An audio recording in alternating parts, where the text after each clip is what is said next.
We're approaching draft season for seasonal leagues. On top of that, we're drafting teams on Underdog Fantasy. Today, we're going to look at 10 cheap players that we're drafting and redraft best ball leagues right now. But before we dig in, you need to click that subscribe button because we're talking about player values every single day. We're going to get you set straight for your drafts for Labor Day. If you're drafting on Underdog, we're looking at that too. We're talking Dynasty. We're talking Devy. Click that button. Stop missing out. But today, we're looking at 10 players who are on the cheap, middle rounds or later of your fantasy drafts that you may want to go after. We're looking at Underdog ADP because people are laying down money right now, and it's ADP that we can use that's real.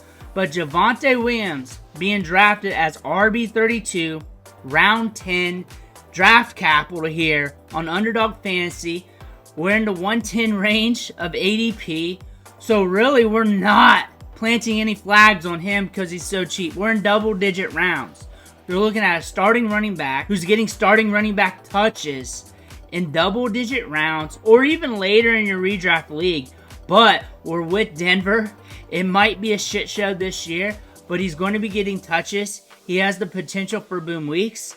He's dirt cheap, and if you're looking for running backs in this range, he may be one you may want to go after. Other running backs going in this range, Devin Singletary, Tyjae Spears, Blake Corum, Gus Edwards, Chase Brown.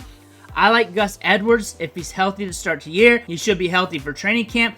Blake Corum, if you want that good young handcuff. Kendre Miller later is another good running back, but Javon Williams is a running back you're just shooting your shot on. Late in drafts right now in double-digit rounds. Is he the most optimal out of all these running backs? Maybe not, but again, you're diversifying your portfolio, getting running backs on the cheap. Michael Wilson, wide receiver 79, round 15 draft capital. My strategy is to load up at running back late in drafts. Just load up on the young cheap guys who are handcuffs, who have a lot of upside.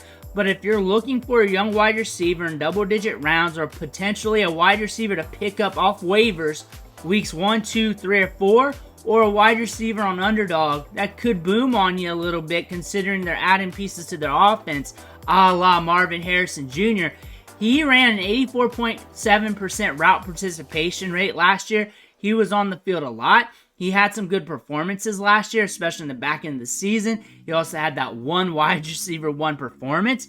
Steady route runner, was getting targets. Rondale Moore's gone. Should be on the field a lot again this year, getting some opportunity. But the thing is, I do not expect him to be gangbusters. But at this price tag, if you want to take a stab at a year 2 wide receiver who's going to be on the field, then this might be a guy to look at. Quinton Johnson, wide receiver 69 coming off the board, round 13 draft capital. What I like about him is that he commands deep targets, 12.9 average depth of target last year. New coaching staff, we're going into year 2. There were some games of promise last year when it came to productivity and workload, but we had some drops. We did not convert. We did not take our opportunities, and we took them for granted, honestly. 50.1 air yards per game, 18.6% target share. Most of that came in the back 9 of the season.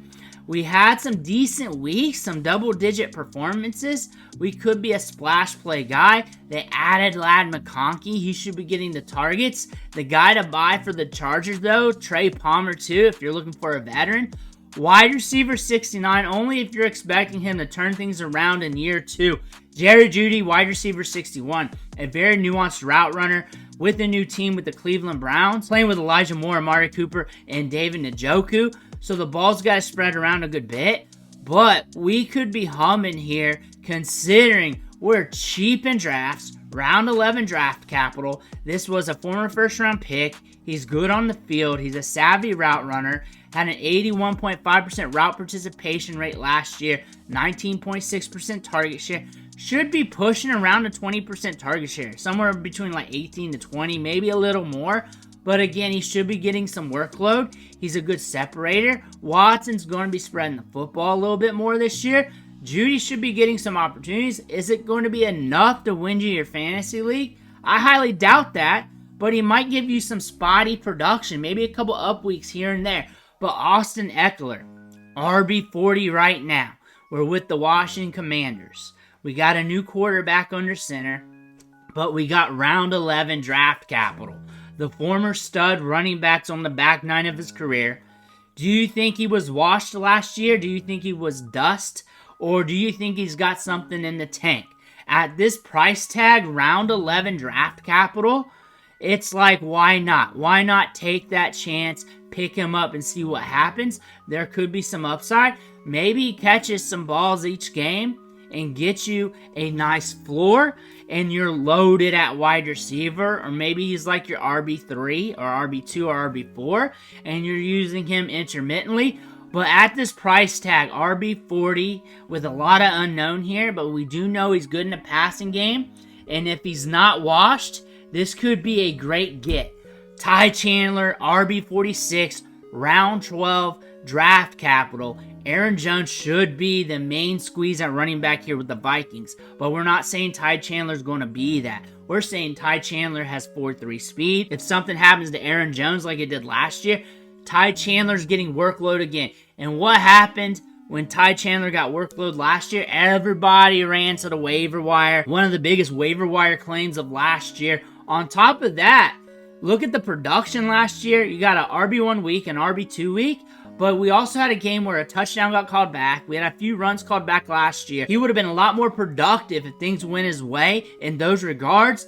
Probably would have more chatter to his name. But he's got a lot of upside. And in this range, you're looking at ambiguous handcuff running backs or second running backs on the depth chart that's getting touches. And you're hoping they just get that opportunity. Darnell Mooney's a guy that I'm getting in a lot of leagues.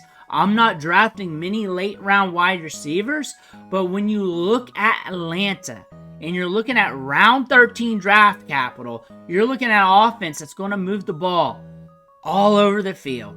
You got Kyle Pitts, Drake London. Those guys are going to get a lot of the targets. Bijan Robinson is going to get a lot of targets. There's not going to be many targets to go around, but Darnell Mooney was productive in Chicago 2021-2020.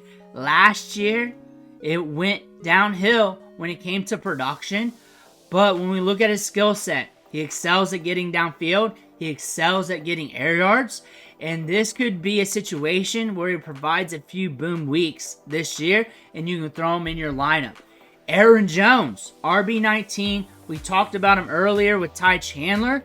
But there's some upside here because they got some young quarterbacks. It's Sam Darnold or the rookie. The thing about this, they may lean on the run a little bit more. This is a fast-paced offense. Defenses cannot load the box consistently against him. There's some upside here considering he's very good in the passing game. He's still got some juice in the legs. Look, from weeks 15 to 18, if you catch that over a course of a whole season or most of the season, you're going to be very happy at round 7 draft capital, and there's more upside than that in this offense considering how fast-paced it is. Aaron Jones, RB19 off the board, valued as an RB2 in fantasy, round 7 draft capital. If you're going 0 RB, you're starting to look at running backs in this range. If you're going hero RB, you're starting to look at your RB2 somewhere in this range as well. Adam Thielen, wide receiver 72, round 14 draft capital.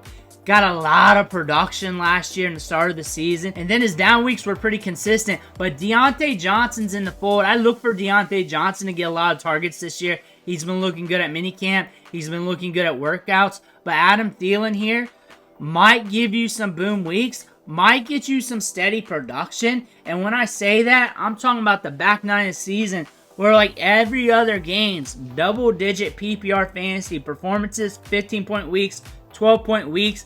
You're throwing them in there as your flex. You're hoping for the best, and you might catch something out of it.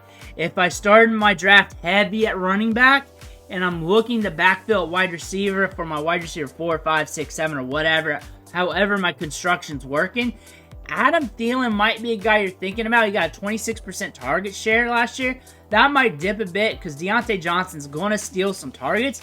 But maybe 22, maybe 20%. But we already got a rapport with Bryce Young on the field. There is going to be some opportunity. I look for the production to dip, but I look for it to be more like the back half of the season, unlike the first 6 weeks of the season last year. But you may want that in round 14. Devin Singletary, RB34, round 10. A cheap running back who should be getting a lot of touches this year, should be getting some workload, and you're buying touches on the cheap because you hammered wide receiver early. You're trying to catch some running backs in double-digit rounds as your RB2, 3, 4, 5, whatever. But he's going to be on the field. He's going to be getting a good opportunity share. He showed up good for Houston last year, especially when he got opportunity in the back nine of the season. New York saw that. They're going to give him opportunity. They also got Eric Gray, Tyrone Tracy, and company. But Devin Singletary, one of the most dependable running backs in the league, good in pass protection, good running between the tackles, can catch the ball in the backfield. Not the flashiest running back, but the Giants wanted to get a little bit cheaper, get something dependable. This is what they got with Singletary, which means he's at least going to be on the field getting touches. That could lead to some good performances here and there. Deontay Foreman, RB63. He's like the last pick in your drafts. He's a guy that you're probably going to pick up off waivers. We're not only talking about drafts, but we're also looking at waivers and guys to pay attention to in training camp. We do not know what's going to happen with Nick Chubb. Jerome Ford was very productive last year in the RB1 role, but Deontay Foreman always has spurts, no matter what team he's playing for, whether it's the Panthers, the Bears, where he's productive. That might be happening with the Browns. He might be a pickup this year. He might be a guy you want to draft after training camp, but pay attention to him. ADP 205, round 18 draft capital. People are drafting him now. That's what I'm saying. Pay attention to him. See what happens in training camp. If Jerome Ford starts the season nicked up, of course you're going to be fighting for Deontay Foreman. If you got a deeper draft, if you're going 20 rounds, you may want to look at Deontay Foreman.